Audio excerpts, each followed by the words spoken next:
Дорогі наші білоруси, дорогі наші брати і сестри, ми щиро вболіваємо сьогодні за вас і спостерігаючи за тим, що відбувається в нашій близькій для нас Білорусі, ми молимося і посилюємо наші молитви до Господа.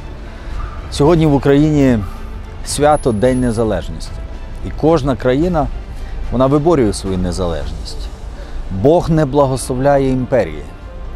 Бог благословляє свободу і вибір кожної людини, але хоче, щоб кожна людина була залежна саме від нього. Ми, святкуючи це свято, молимося про вас.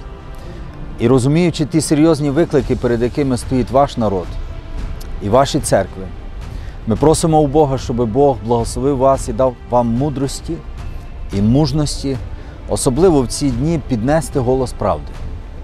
Бо Бог завжди на боці правди.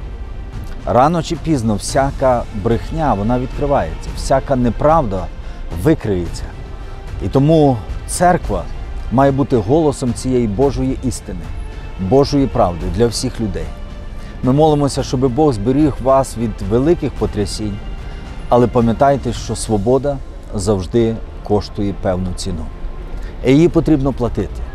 Тому нехай Він управить вами, нехай Він скерує вами, захистить вас, об'єднає разом.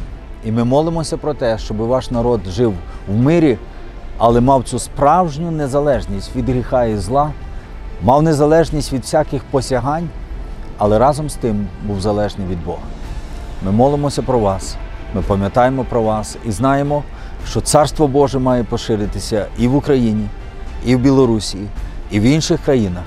І тому служителі церкви і кожен християнин має стати насторожі і говорити ту Божу істину, яка необхідна для всіх. Люди шукають справедливості.